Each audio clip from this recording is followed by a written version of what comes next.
the truth she deserved. The courthouse walls seemed to close in on Abril Curtis as she sat waiting for her name to be called. At 22 years old, she had already lived through enough deception to last a lifetime. Beside her sat her mother, Tamika Hall, a woman whose silence had shaped Abril's entire childhood. They didn't speak to each other in the waiting room. There was nothing left to say that hadn't already been screamed, cried, or whispered in anger over the past 8 years. 8 years since the truth had come crashing down like a tsunami, drowning everything Abril thought she knew about herself. Down the hall, in a separate waiting area, Kirk Whitaker paced nervously.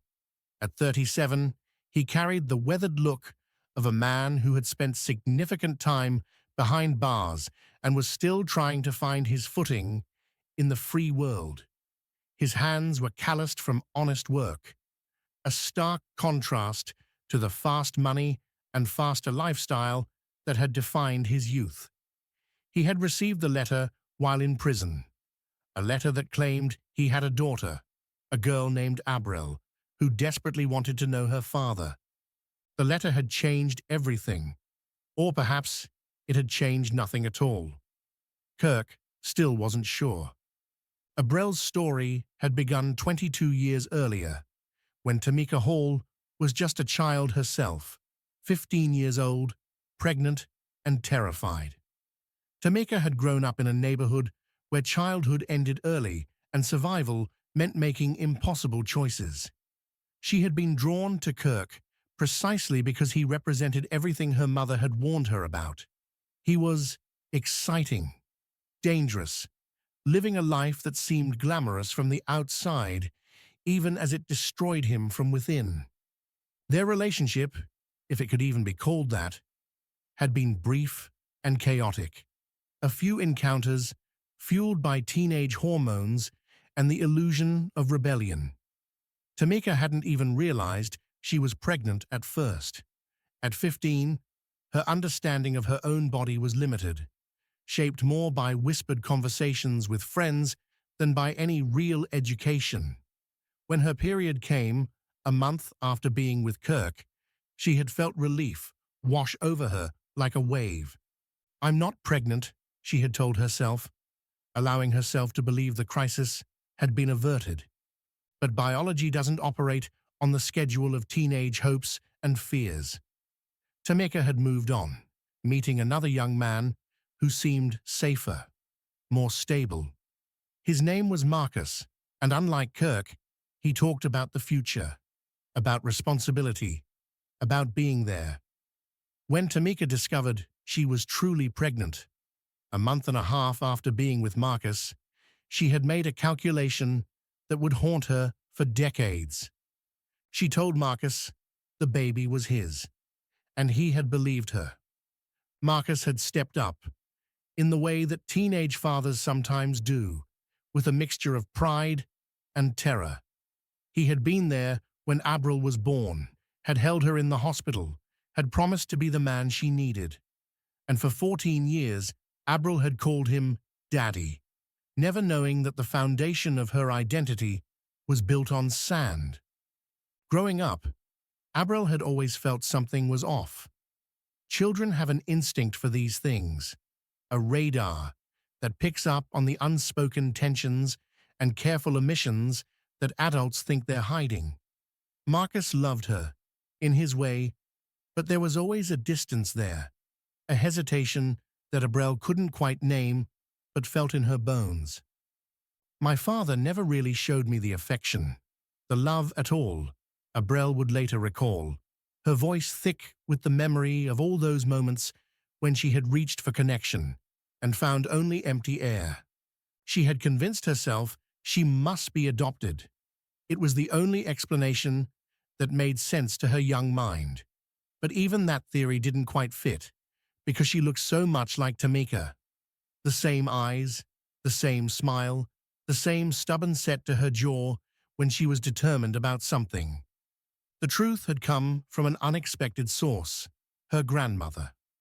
At 14, Abril had been sitting in her nana's living room, the afternoon sun streaming through the windows, when the older woman had taken her hand and spoken the words that would shatter everything. "I want to tell you the truth about who your father really is," her grandmother had said, her voice gentle but firm. "Your mother has been lying to you for the past years of your life. The man you call Daddy, he's not your father." Abrel had felt the world tilt beneath her. The walls seemed to breathe, expanding and contracting with each beat of her racing heart. She wanted to protest, to insist that her grandmother was wrong, but somewhere deep inside, she had known. She had always known. "I want you to take it to your grave if your mother never owns up and tells you herself," her grandmother had continued, making Abrel promise to keep the secret until Tamika was ready to admit the truth. But how do you keep a secret like that? How do you look at your mother every day, knowing she has been lying to you since before you could speak? How do you pretend everything is normal when the very foundation of your identity has been revealed as a fiction? Abrel had carried that knowledge like a stone in her chest, heavy and cold. She had watched Tamika carefully, waiting for some sign that her mother was ready to tell the truth. But days turned into weeks, and Tamika said nothing. The silence grew louder than words, filling the space between mother and daughter with everything that remained unspoken. Finally, Abrel had confronted her.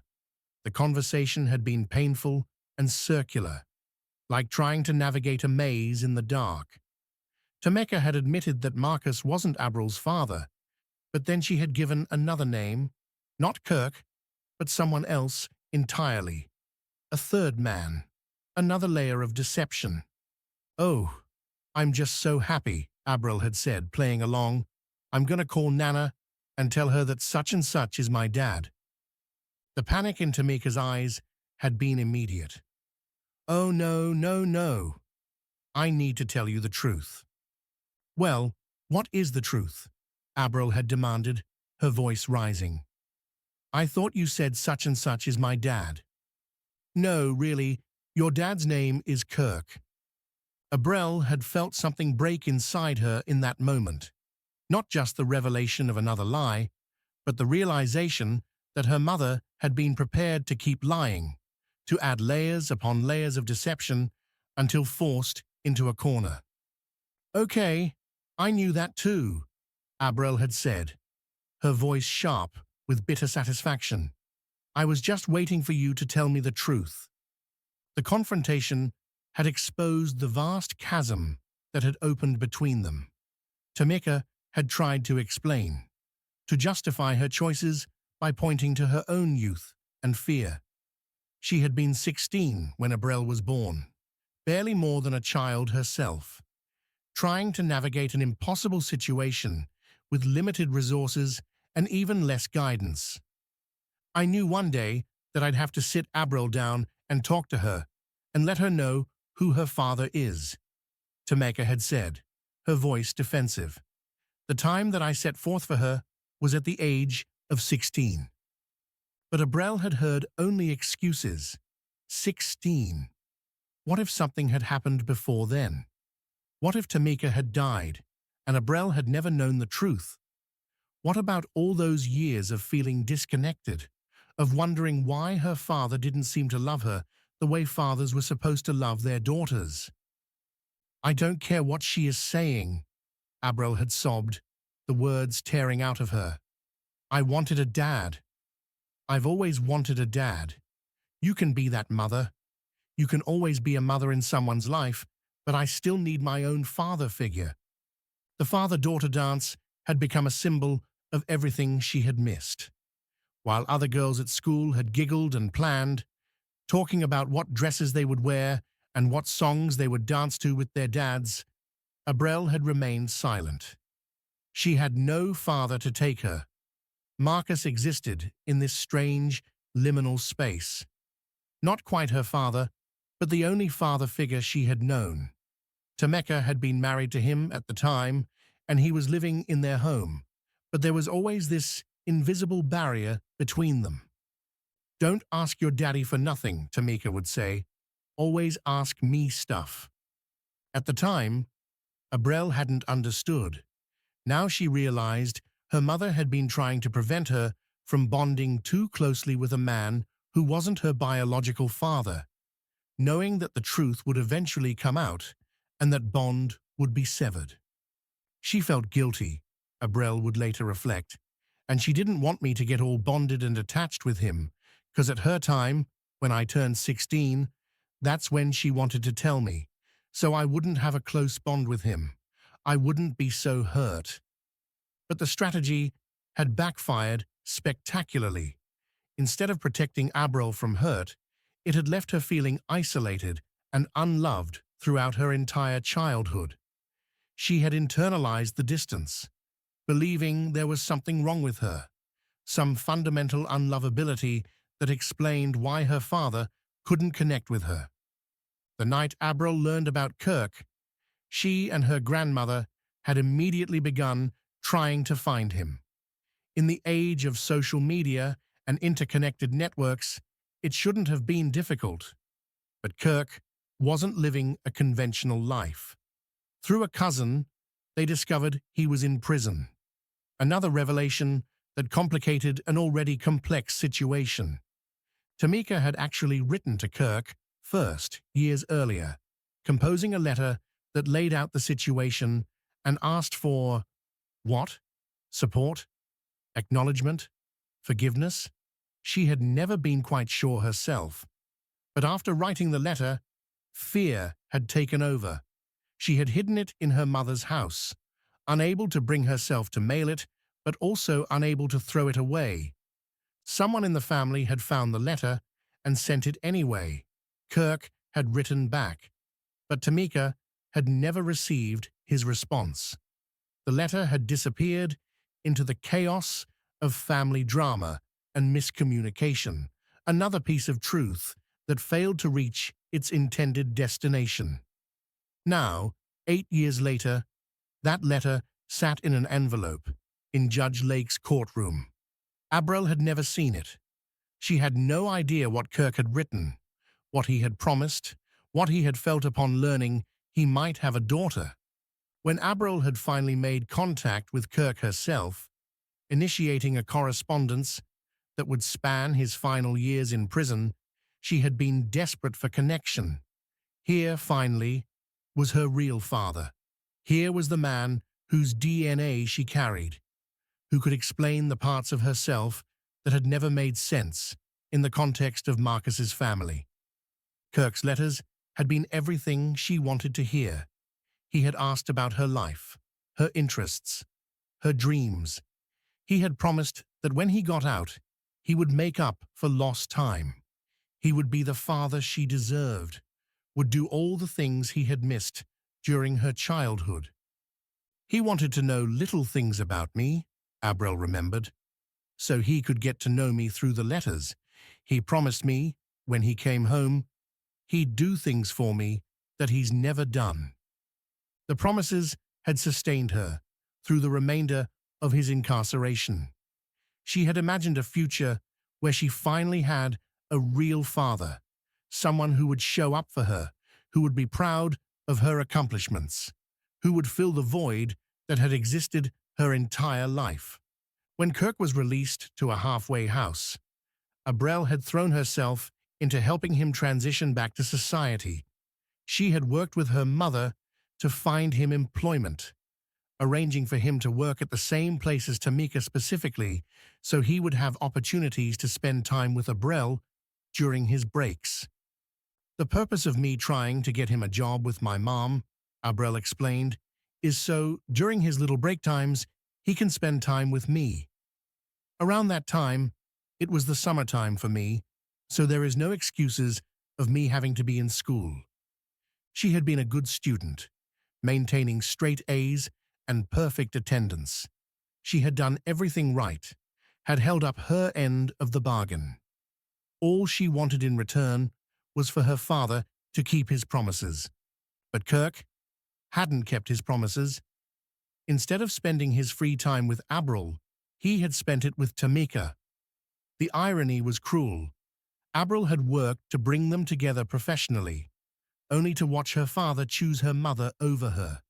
History was repeating itself in the most painful way possible. When he got home, he didn't do none of that, Abril said, the betrayal still fresh in her voice years later. And he still hasn't done none of that. He wanted to break everything that he said, spend less time with me so he could be with her. Kirk, for his part, had explanations. His work was demanding. He was trying to rebuild his life after years behind bars. The timing was difficult. When he was available, Abril was in school. When she was free, he had to work. These were reasonable obstacles, the normal complications of trying to build a relationship under challenging circumstances. But to Abril, they sounded like excuses. They sounded like all the times Marcus had been physically present but emotionally absent. They sounded like another adult putting their own needs and desires ahead of hers. He was using me, Abril had concluded, her voice flat with resignation.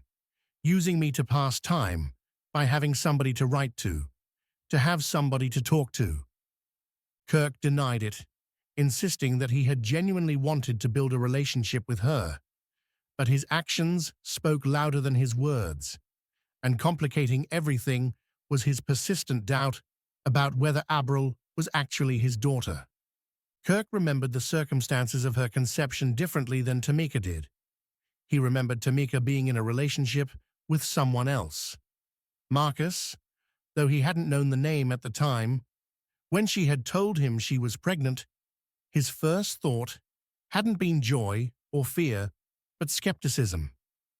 The way it went down, when she told me that she was pregnant, Kirk recalled, I knew that the lifestyle that I was living, it was fast. I was making money fast.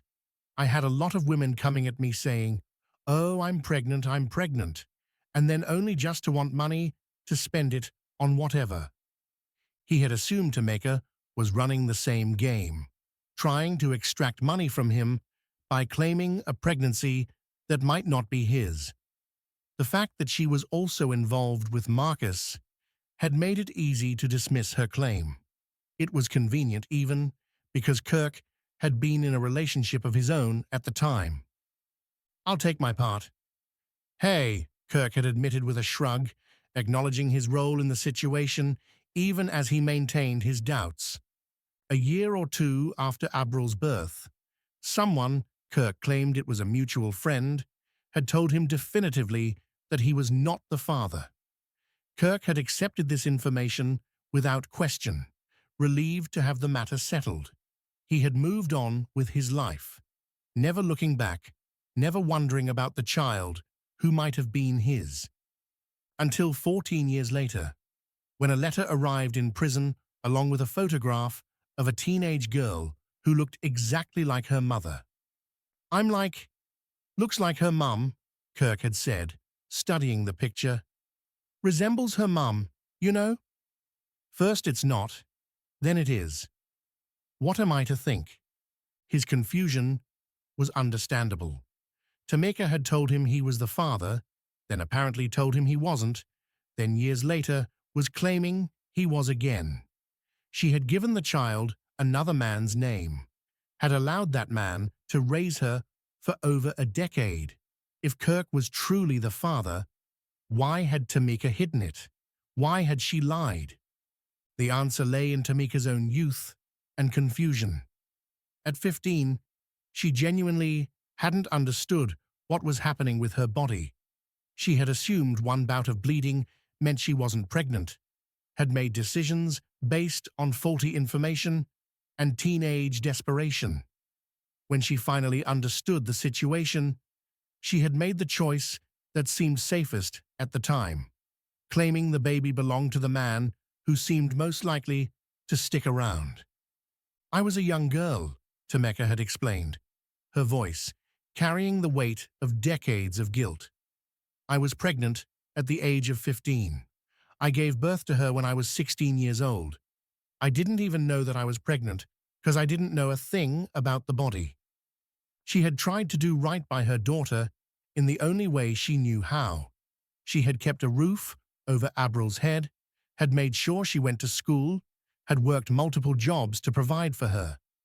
She had been the mother, the constant presence, the one who didn't abandon ship when things got hard. But she had also lied, and that lie had poisoned everything, creating a chasm between mother and daughter that all the love and sacrifice in the world couldn't bridge. "I don't care what she is saying," Abril had sobbed during one of their many arguments. "I wanted a dad. I've always wanted a dad." Tameka had tried to make her daughter understand the impossible position she had been in. "I've always wanted Abril to understand that I was young. I made a mistake. I didn't want her to be a victim of that." But Abril was a victim of it. She was a victim of her mother's youth, of Kirk's lifestyle, of Marcus's willingness to accept a child who might not be his, of a grandmother who revealed secrets that weren't hers to tell, of a system that left teenage girls to navigate pregnancy and parenthood with no support and no guidance. "She wanted me to do what she wanted to do," Abril had accused. "She wanted me to do this, she wanted me to do that, go here, go there with her." Tameka had fired back, "You were a child, Abril. You were young. You don't make choices for yourself and do what you want to do at 14. But the argument missed the point entirely. It wasn't about control or teenage rebellion. It was about the father-daughter dance that Abril had missed because she didn't have a father to go with. It was about all the moments, large and small, when other girls had their dads and Abril had only questions and secrets. "Everybody else got to do it," Abril had said, her voice breaking. "I didn't have a father to go with." Judge Lake had understood immediately. Her expression had softened as Abril spoke, recognition flickering across her face. She knew what it meant to be the girl on the outside, watching everyone else experience something you were excluded from through no fault of your own. When she said it, my heart dropped to my feet, Judge Lake had admitted. "'Cause I've been to the father-daughter dance. I could only imagine everybody getting ready at school and chattering and talking about the father-daughter dance. And you saying to yourself, well, I guess that's somewhere I can't go." Tameka had tried to counter this, pointing out that Abril did have a father figure at the time, Marcus, her husband, who was living in their home, but that argument fell flat in the face of Tameka's own admission that she had told Abril not to ask Marcus for anything, not to get too attached to him, because she knew in her heart that my alleged dad at the time wasn't my father, Abril had explained, and she felt guilty. That's what it was. She felt guilty, and she didn't want me to get all bonded and attached with him, because at her time, when I turned 16, that's when she wanted to tell me. So I wouldn't have a close bond with him. I wouldn't be so hurt. The strategy had been well-intentioned, but ultimately cruel. By preventing Abril from bonding with the only father figure available, Tameka had ensured her daughter grew up feeling unloved and unwanted, and by waiting to reveal the truth, she had allowed Abril to internalize that rejection, to believe it was something inherent in herself rather than the result of complicated adult circumstances. Now they were all here in this courtroom, Tameka, Abril, and Kirk, waiting for science to settle what should have been resolved 22 years ago. The DNA test would provide an answer, a definitive biological truth that would end the speculation and doubt. But would it heal the damage? Would it give Abril back the childhood she had lost, the father-daughter dances she had missed, the sense of identity and belonging she had been denied? Kirk sat in the witness area, his leg bouncing nervously. He had lived most of his adult life in prison, making choices that had cost him his freedom and, potentially, a relationship with his daughter. He had written those letters to Abrel, had made those promises, but when the time came to follow through, he had faltered. Work had been demanding, yes, but wasn't that just another way of saying she wasn't his priority? And if the test came back positive, if science confirmed what the letters and the resemblance and the timing all suggested, what then? Could he step into the role of father to a 22-year-old woman who had spent her entire life feeling abandoned? Could he make up for 2 decades of absence with good intentions and awkward coffee dates? Tameka sat with her hands folded in her lap, her face a mask of carefully controlled emotion. She had done what she thought was best at the time, had made impossible choices in impossible circumstances. She had been a child, raising a child, operating on instinct and fear rather than wisdom or knowledge. She had wanted to protect her daughter from the chaos of the truth, but in doing so, she had created a different kind of chaos, one that had shaped Abrel's entire sense of self. "I just want the best for her," Tameka would later say, her voice thick with emotion.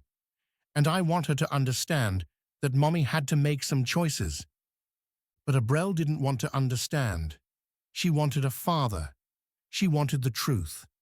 She wanted someone to finally, after 22 years of lies and half-truths and carefully maintained fictions, just tell her who she really was. The bailiff called their names. They stood as one and walked into the courtroom. 3 people bound together by biology and circumstance, by lies and love, by the complicated truth that family is never as simple as DNA. Judge Lake sat behind her bench, a commanding presence with eyes that had seen countless variations of this same story. She knew how much was at stake, how these results would reverberate through the rest of their lives. She also knew that the test would answer only one question, leaving dozens more in its wake. The hearing unfolded with painful honesty. Each of them told their version of the story. Tameka with defensive justifications, Kirk with confused uncertainty, Abrel with righteous anger. The evidence piled up, letters written and hidden, promises made and broken, years of deception and doubt. When Judge Lake read from Kirk's letter, the one he had written from prison, the one Abrel had never seen, the words hung in the courtroom air like a benediction or a curse, depending on how you chose to hear them. He does state he's willing to be the father she needs and deserves, Judge Lake had read. Willing to be, not I am, willing. As if fatherhood were a choice one made, a role one stepped into, rather than a biological fact and a moral imperative. The moment of truth arrived with bureaucratic efficiency. Judge Lake opened the envelope, scanned the results, and delivered the verdict that would rewrite all their stories. In the case of Curtis versus Hall, when it comes to 22-year-old Abrel Curtis, Mr. Whitaker, you are her father. The courtroom erupted in applause, but the 3 people at the center of the drama barely heard it. Abrel was crying, tears of relief, of vindication, of grief for all the years she had lost. Kirk looked overwhelmed, the reality of fatherhood crashing down on him with the weight of 2 decades of absence. Tameka's face showed relief, mixed with apprehension, knowing that this was both an ending and a beginning. "How you feeling, Miss Curtis?" Judge Lake had asked gently. "I feel really good," Abrel had said through her tears. "I'm really happy to have my dad." Kirk had echoed the sentiment. "I'm overwhelmed." The truth, Judge Lake reminded them, was the most important foundation they could all stand on. No more lies, no more secrets, no more carefully constructed fictions designed to protect people from realities They had every right to know. But as they left the courtroom, father and daughter together, for the first time with certainty rather than hope, the real work lay ahead. DNA could confirm paternity, but it couldn't create a relationship. It couldn't give back the years that had been lost or heal the wounds that had been inflicted. It couldn't make Kirk into the father Abril had needed him to be, or transform Abril into the daughter Kirk had never known he had. All it could do was provide a starting point, a foundation of truth upon which they could build something new. Whether that something would be a genuine father-daughter relationship or just another disappointment in a lifetime of disappointments remained to be seen. As Kirk said in the hallway afterward, "I have a lot of catching up with my daughter. I need to look over what they've been through and try to go forward in my life now that I know the truth and everything about my dad."